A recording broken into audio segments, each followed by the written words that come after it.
ที่ some จะวัน way ฮิ to ต limit resources would be nice. The problem is Goldango lives for that. ก็ใช้ They will just play bonus. They'll เลย find resources, and over and over again, the hand will mount into this answer that you are not แล้วก็ expecting if N you're playing against อื้อหือ just ส Golden ปอร์ต Go เต็มมือ or just มีโท Iron โกะ Hands. Exactly. If there was just one of these threats, you can start to navigate it, but you're having to face down both at the same time. That is so tricky here for Liam, but this is his time to shine.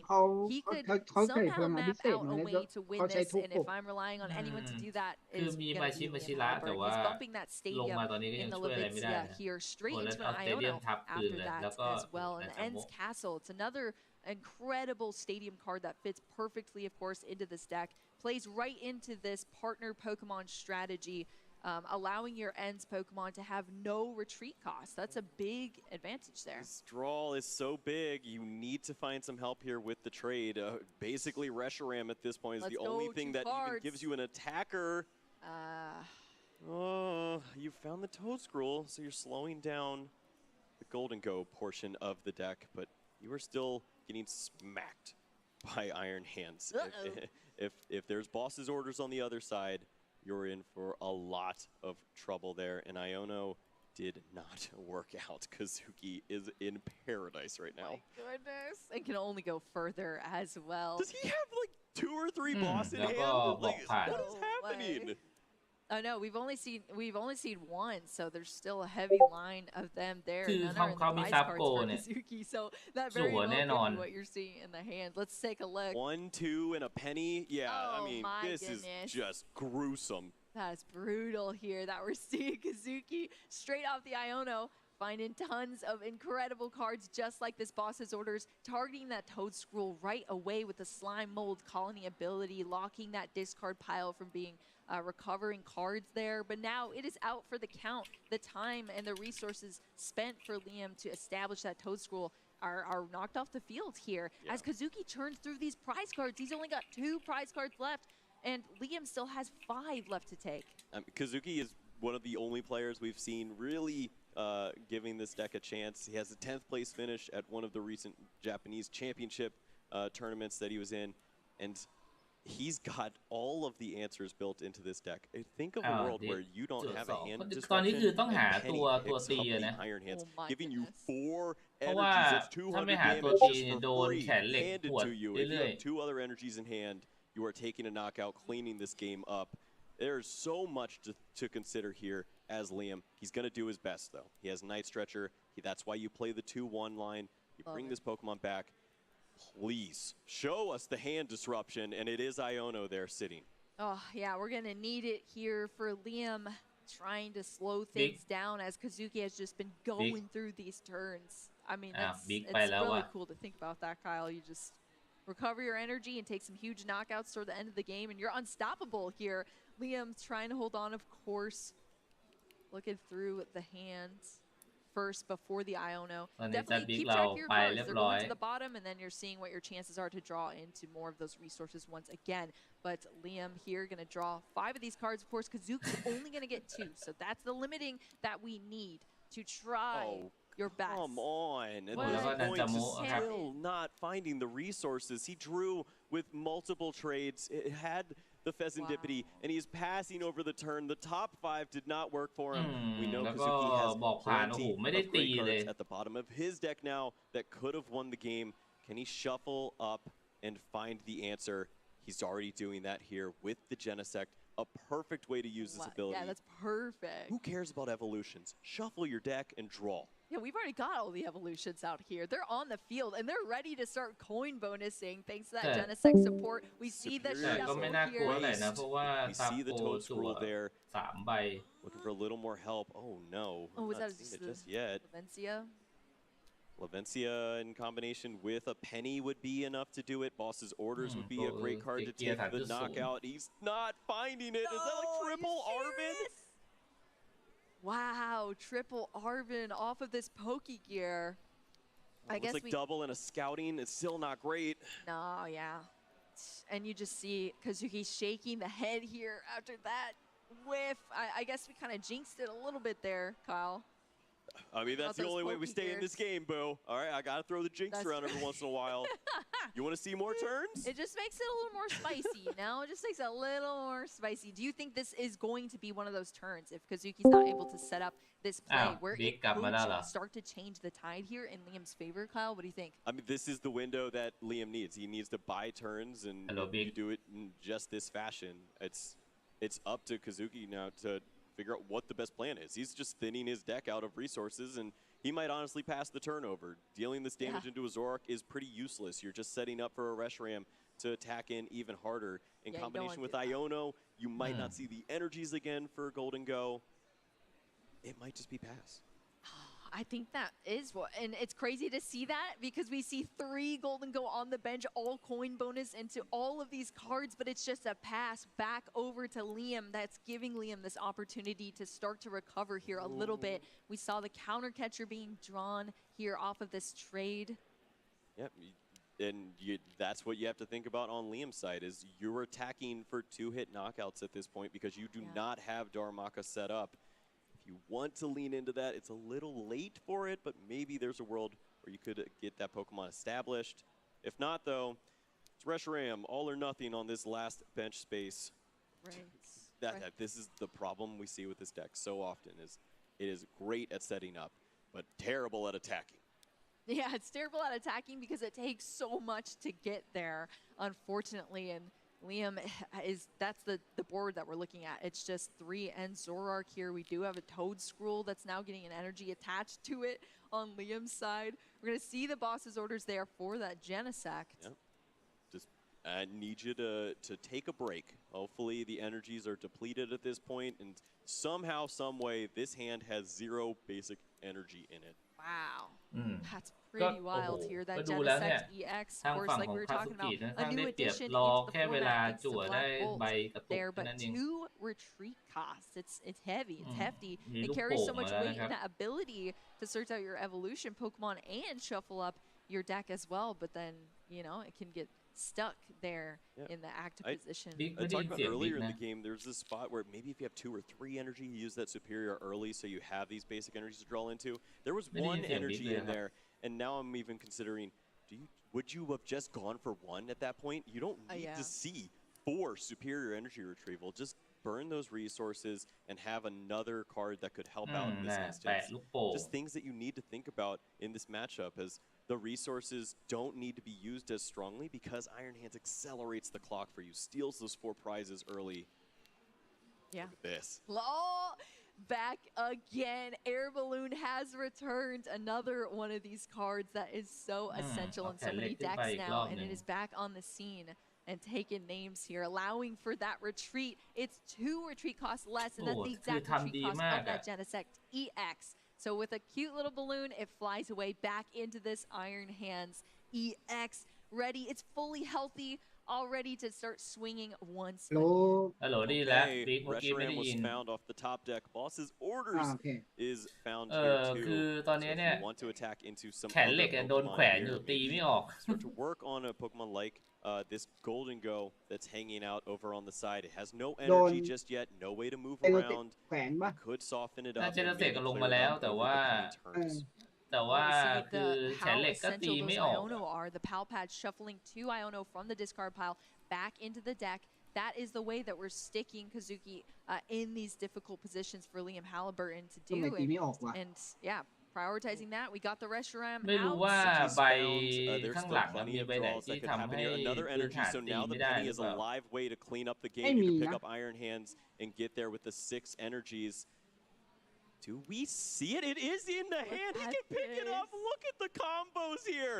You find the energies, and he's got all of them. That is a crazy knockout. Kazuki Kasahara taking the knockout there for the final 2 prize cards with this the Golden จังหวะเมื่อกี้คือเพนนี่นี่คือเขาเอาพลังงานใช่ไหมขึ้น right at ขึ้น the มือ correct moment there, and that's exactly how you explained it, Kyle. You have those energy on board. You're just taking names with this Iron Hands, and then it all goes back to your hand for that final knockout. Taking this game here in our Swiss แต่ว่าเมื่อกี้เดี๋ยวต้องขอเช็คก่อนว่าทำไมถึงตีไม่ออกปกติแขนเหล็กถึงต้องหลายเทิร์นที่เขาไม่ได้ตี Yeah, it's both these cards together. Let's just see it. Let's just see how this deck works because it is beautiful to watch. It thins out flawlessly. อ๋อเมื่อกี้ไม่อยู่ไงผมเลยเพิ่มให้แป๊บนึง Just build up your board